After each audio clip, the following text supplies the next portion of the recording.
Okay, before we start a project, let's look at the system that I use when I'm doing a project. It's called ASAP, and it starts with ability.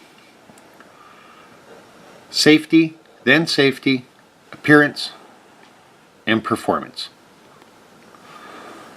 Under ability, we need to look at our skills and the skills you need.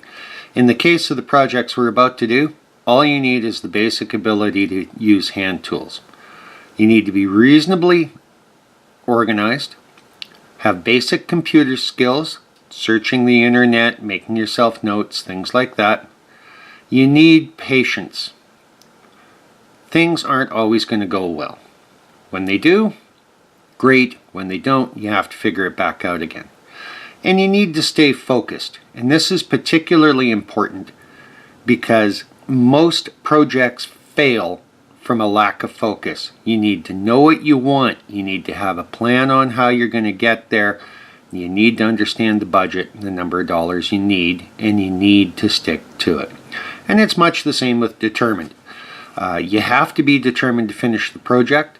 Doesn't mean it has to be the only thing in your life, but you need to schedule the time for it to make it happen. If you don't, it's not going to happen. Also under ability, we need to look at affordability and goals. You need a clear vision of what you want and a real understanding of what you can afford.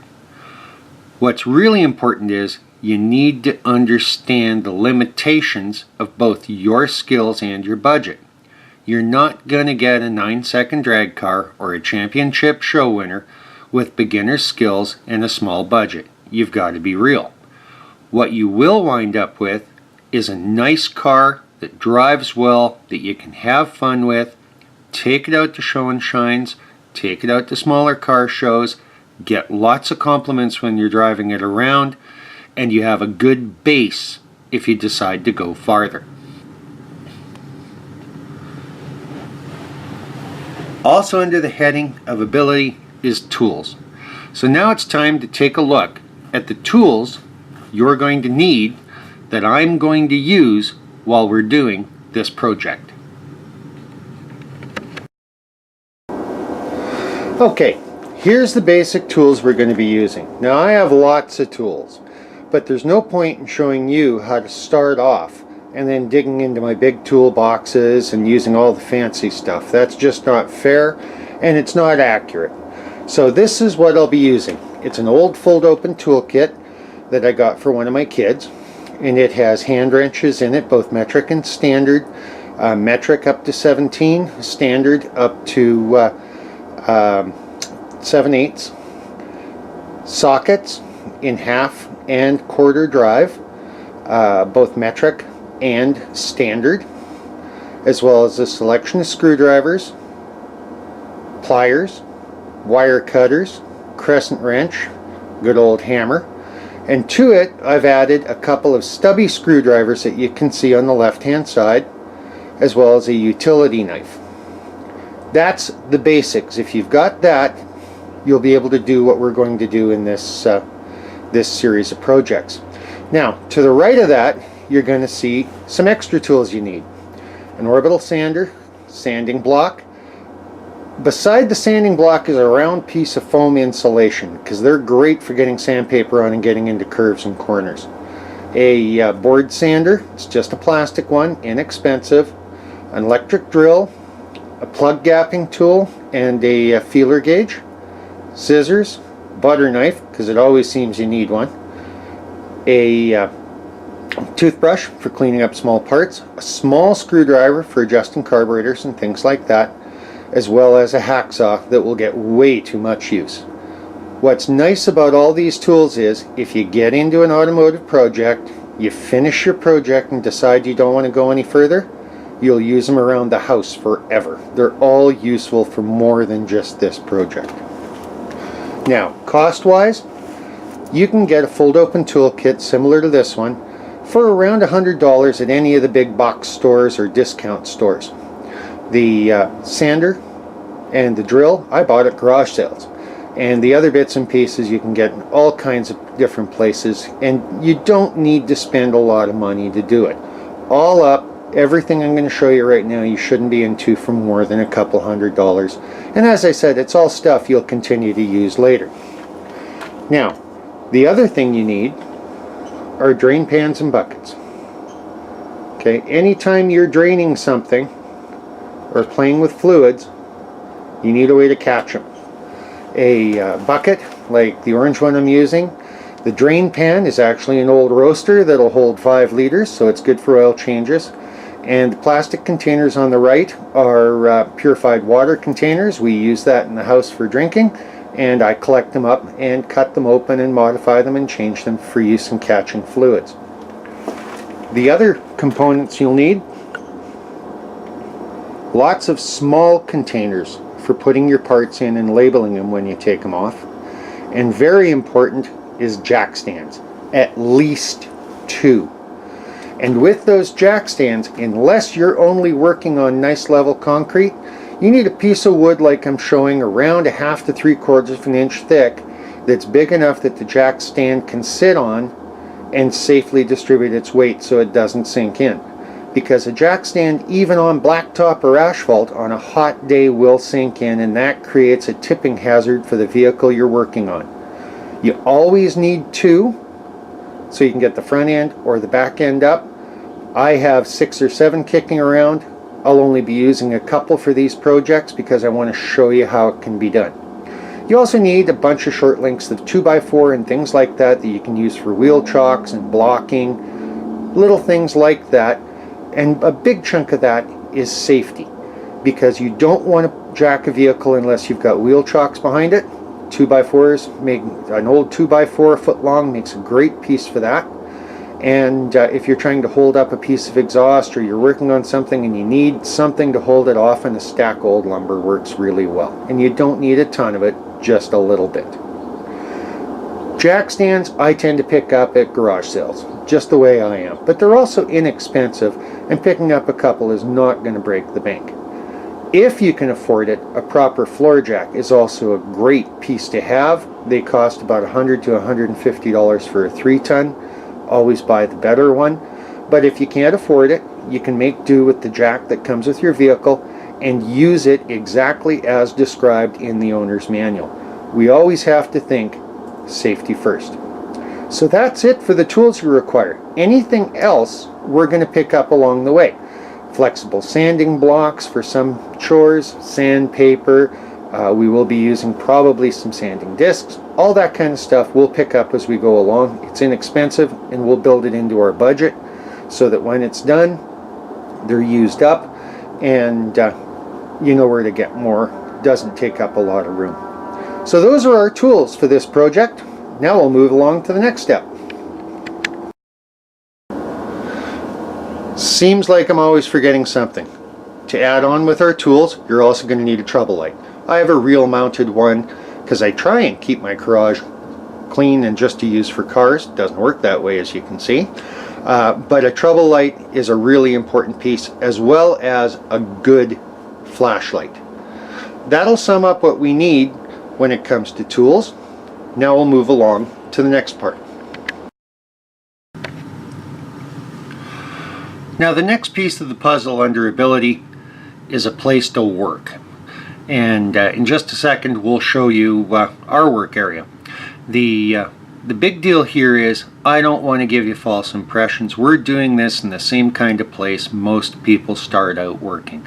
So it's a single car garage. It ain't great. Right now it's full of junk and a snow covered driveway. But we'll be waiting till the snow is at least somewhat gone. So let's take a look at where we're going to be working. Now, you need a place to work. Yes, this snow-covered driveway is going to be where we do probably most of the work. Not all, but most. Underneath is a hard-packed dirt and grass driveway. It's more than sufficient for what we're going to be doing. So you really don't need a lot in the way of facilities. And we'll be doing some of it in this poor old garage. And yeah, it's pretty lame. It's 14 by 21, sort of insulated, no heat, and sort of level kind of garage floor. So just like you guys, rather than using a big fancy shop with hoists and everything else, we'll be doing the work in a rather ratty old single car garage. We'll be using very, very basic tools. All my other tools I put into storage, locked away in a separate location so I can't cheat, and we'll carry it from there. Now, between now and when we start, as you can well see, I got a whole bunch of junk to get out of here to make room so that we can get at it. We won't be using anything other than the tools we showed you, and I guess my sheds are going to fill up with lots of loose junk. So, moving on again, we've covered tools, we've covered a location.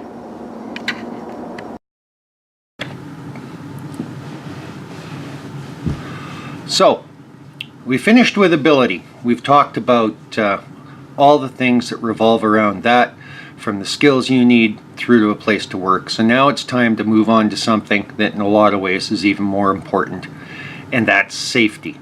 And the general safety stuff you've got to think about is, you've got to think safety everywhere. Personal, goggles, glasses, masks, gloves, your work area, cleanliness, containers, spill safety. You don't want to be spilling anything flammable or anything that's going to be an environmental problem. That's why you need containers and drip pans and things like that. Fire. Have a fire extinguisher. A small one for what we're doing will work fine. I use a bigger one. It's just the way I am. Security. Make sure your work area is safe, in that you're not going to get a lot of people running in and tinkering with your stuff. It's great to have the buddies over. Lay a couple of rules down of what to touch, what not to touch. When you're using jack stands, as we mentioned under tools, make sure they're placed safely. This is where your owner's manual and your repair manuals come in. Wheel blocks, again we talked about that, either having an actual wheel chock or having pieces of 2x4 or old or something like that to use to keep the vehicle from moving around. Following repair manuals, paper or electronic. It's great that I'm going to try and give you some advice. This is the way I do it. It's not always the way the repair manual does it. Best thing to do is always follow a repair manual, manufacturer's directions. They're the guys who made this stuff happen in the first place. They know how to use it, so follow it. If in doubt, ask a mentor or a professional. Don't guess. Get it right. And use the right tool for the job. You don't want to be trying to use a blade screwdriver for a chisel. You don't want to be trying to use it for a pry bar. If you don't have the right tool, they're available for rent. You can borrow them from somebody. You can find them. You will hear about safety constantly in all the videos. Always think safety first. And bear in mind, I'm an amateur too. So what I do is not always 100% correct. I do my best. Sometimes I forget my goggles. Sometimes I forget my mask. But think of this stuff, safety first, always.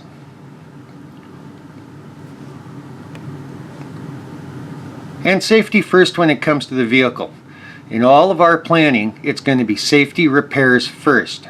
With the chassis and frame, it's rust or damage. With the body, it's damage or rust, lights, wipers, etc. Safety first. Interior, it's not so much about the upholstery when it comes to safety, but it's seats, mounts, seat belts, airbags. Suspension is a matter of making sure all the components follow the directions in the repair guide and make sure that they're good. Same with steering and brakes. Engine, it's all about leaks in operation when we're talking about safety. Leaks, well, A, they cost you a bunch of money and you got to clean up after them. And operation is real simple. If your car doesn't run right, if it runs badly, it's a hazard in traffic or at the track. So you really need to make sure that's high on our list. In driveline and transmission, it's the same thing. Leaks in operation. We always have to take care of the safety related things first to make sure the vehicle is safe to be on the road or track. Appearance. We're going to look at the engine bay, what it looks like, clean it up. Chassis, same type of thing. Trunk, interior. These are all the bits and pieces that fall into appearance. And if they all look good, the car is going to look good. So we're going to go through the trunk, we're going to go through the interior, we're going to fix up the bodywork within the limitations of our budget and our tools. And wheels and tires, we're either going to replace them or we're going to clean them up and restore them. And accessories, if it's within the budget, those are the kinds of things you decide on.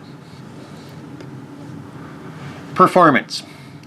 Well, performance is budget dependent, and we're going to be working on really tight budgets. First, best way to get some good performance and not cost a fortune, making sure the engine, driveline, and chassis all work at their best. Lots of times you'll have a guy with an engine that just isn't running right, even though it's got a ton of expensive stuff on it. A good, properly running, properly set up engine, driveline, chassis, brakes, steering is going to give you the best low buck performance. If there's money left over, we can look at engine intake and air, ignition, and exhaust modifications on a low buck. We'll also take a look at how, on a couple of the vehicles, how we can improve the brakes, and wheels and tires for appearance and performance in some cases. So that's the ASAP system, and that's how we're going to go through each one of the 3 vehicles we're going to be building. All along the way, bear in mind, I'm not a professional, I'm an amateur like you, and I'm just trying to pass on some information and show you really can have a good looking car, custom car in a lot of ways, on a very low budget with not a ton of skills when you're starting out.